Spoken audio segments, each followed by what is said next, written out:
तुम इतना भी नहीं समझ सके मुसलमानों कि मोहम्मद साहब इसी को कहते थे और यही पसंद करते थे। तुम्हारी तो आंखें सर्व से झुक जानी चाहिए। और वो वशिष्ठ विश्वामित्र ने ये राम को यही टाट, यही बोरा, यही कंतान, यही गोन पाठ, इसको पैरा करके और सिर पर बाल रख करके कहा चले जाओ भेष बदल करके और तुम 14 बरस वनवास में जाओ तपस्या कर लो। इसी को ये तुमने कभी ईसा मसीह उनके ईसाइयों ने सोचा नहीं कि ईसा मसीह और उनके बाप, उनके पीछे वाले किसी टाट को कहते। और कृष्ण भगवान ने इसी टाट का नाम बलकर भक्त था, इसी को कहते। यही कराया था कि तुम भेष बदल के ग्वाल बालों में चले जाना और वहां तुमको कोई पहचान नहीं पाएगा, नहीं तो मार देंगे लोग। और तुम सब भूल गए और आते हो। तुम्हारे रहते हुए इतने आदमी मारे जाए, तुम्हारे रहते हुए इतनी चोरियां डकैतियां हो, बच्चे मारे जाएं, बच्चियां मारी जाएं, हिंदू मारे जाएं, मुसलमान मारे जाएं, सिख मारे जाएं, ईसाई मारे जाएं, तुम्हारे सामने जानवर मारे जाएं, तुम आदमी किस बात के हो?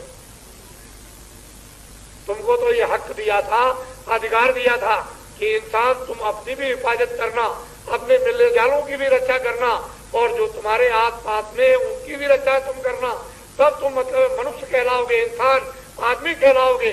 और जब तुम अपने मनुष्य कर्मों को कर लोगे तभी तो तुम देवता होगे।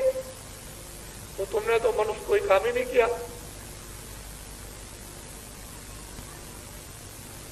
तो आपको तो ये मेरी एक एक बातें आपको सुननी पड़ेगी, चाहे जैसे भी सुने। इसलिए ये तो दूरदर्शी है जो 5 प्रांतों में इसको चुनाव आयोग के द्वारा मान्यता प्राप्त। इसका कोई भी विधानसभाओं में सदस्य न लोकसभा में, लेकिन विश्व का ये रिकॉर्ड है कि कोई भी सदस्य नहीं, 5 प्रांतों में इसको मान्यता प्राप्त है। और सरकार ने, दिल्ली की या प्रांतों की सरकारों ने इस गजट को छुपा करके रखा है कि दूरदर्शी का जो चुनाव आयोग द्वारा मान्यता प्राप्त हुई है 5 प्रांतों में, इसको अगर गजट कर दिया तो अभी जाग जाएंगे और भगदड़ मच जाएगी, तमाम वर्कर टूट जाएंगे। ये अपराध है। गवर्नमेंट ऑफ इंडिया चुनाव आयोग का अगर गजट आपने रेडियो अखबारों पर छुपा करके रखा है तो ये बहुत भारी अपराध है। ये छोटा मोटा अपराध नहीं है।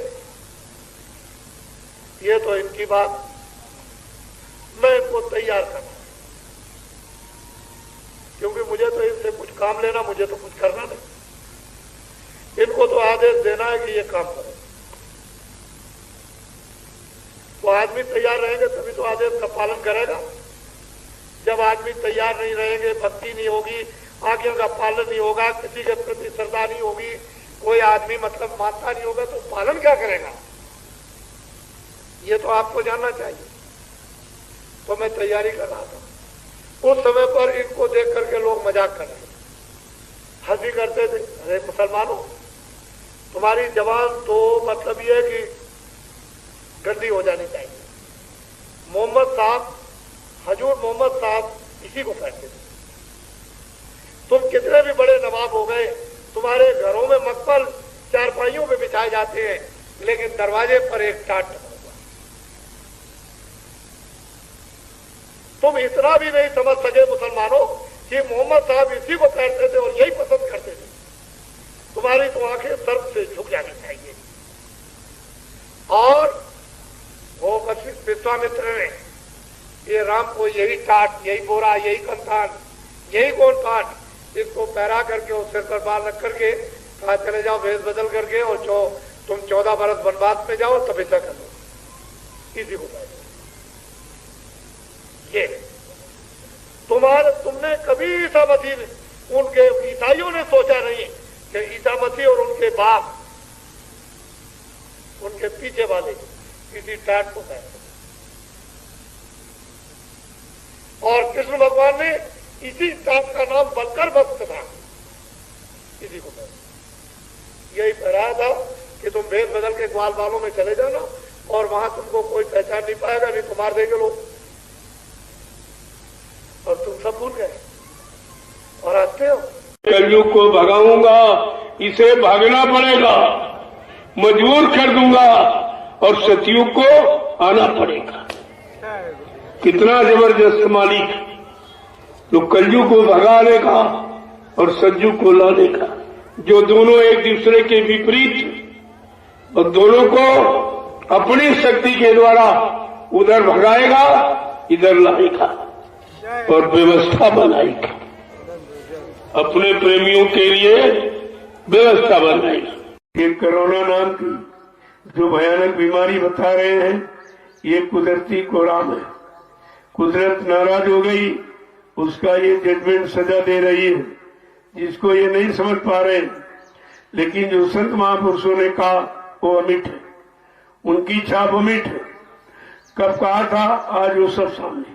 अगर 5 जिम्मेदार व्यक्ति मिल जाते तो सतयुग आ जाता।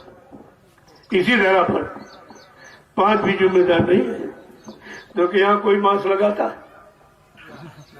या तो कोई बीमारी नहीं। इससे बड़ा चैलेंज और क्या, कोई बीमारी नहीं आ। अब ऐसा राजा एक आया कि जिसने यानी लाइसेंस बनानी शुरू कर दी, लाइसेंस दे दी, सरेआम काटो, सड़क पर काटो, मकान काटो, घर में काटो, कहीं काटो। तो इस राजा का क्या होगा, किस नरक में जाएगा, इसको ये भी खबर नहीं है। कम से कम विचार करना चाहिए था। कम से कम राजा को तो समझना चाहिए कि हमारी प्रजा अगर परेशानी, दुख, मुसीबत, आपत्ति में चली जाएगी तो महापुरुषों ने बताया वो राजा नरक में जाएगा।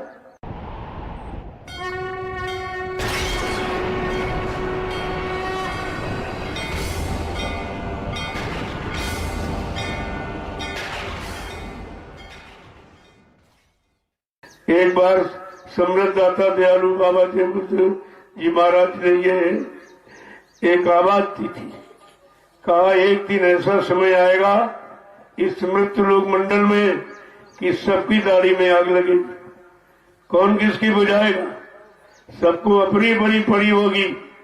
अब इस समय आपके सामने ये कोरोना नाम की जो भयानक बीमारी बता रहे हैं, ये कुदरती कोराम है।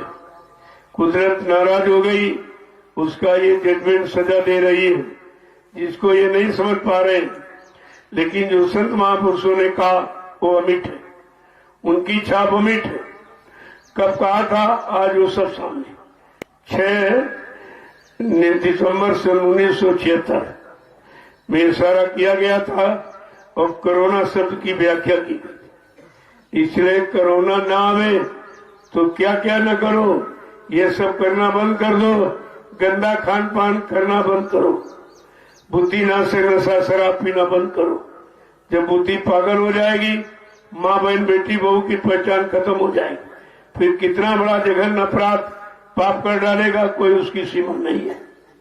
कहा ये सब बंद कर दो, झूठ बोलना बंद करो, धोखाधड़ी ये सब बंद करो, दूसरा का अपमान, निंदा, चुगली, बुराई, क्रिटिसाइज करना बंद कर दो। कहा अगर तुम बंद नहीं करोगे, एक दिन तुम्हारा मुंह बंद कर दिया जाएगा। आज सब आपके सामने।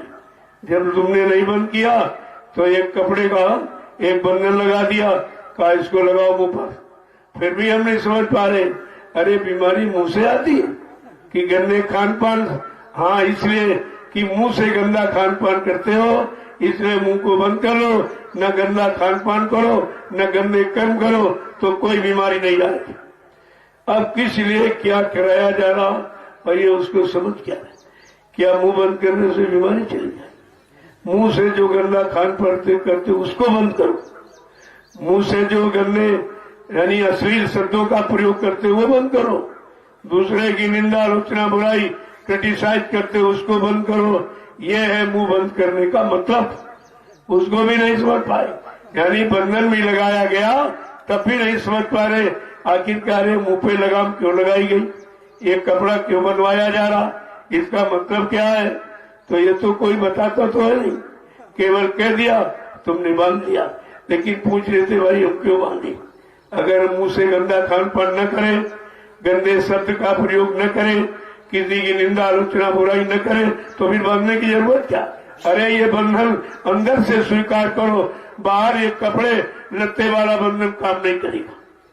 वो तो अंदर से आपको ये संकल्प लेना होगा, जब कुछ नहीं बचा तुम इस दरबार में आए हो, कुछ नहीं बचा, सब खराब कर दिया, खर्च कर दिया, बर्बाद कर दिया, तब आप इस दरबार में आए हो। और उसमें भी जल्दी करो, जल्दी से हो जाए, जल्दी से। यहाँ जो भी आता हो कहता जादू कर दो, जल्दी चला जाओ। जादू तो कर दी जाए, फिर तुम लौट के कभी नहीं आओगे, कभी तो बात है, तुम लौट के कभी नहीं आओगे।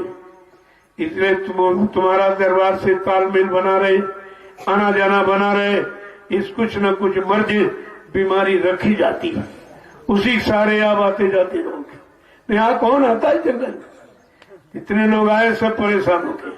और अभी क्या, जैसे जैसे परेशानी बीमारी महामारी बढ़ती जाएगी, उधर लोग घटेंगे, इधर बढ़ेंगे, क्योंकि अब कहीं बचने का रास्ता नहीं रहा। सब जगह लोगों ने देखा, मंदिर में जाके, मस्जिद में जाके, गिरजाघर गुरुद्वारों में जाके, तीर्थों में, मूर्तों में, पानी में, किताबों में, सब में आपने जाके देख लिया, कहीं कुछ नहीं मिला, जो था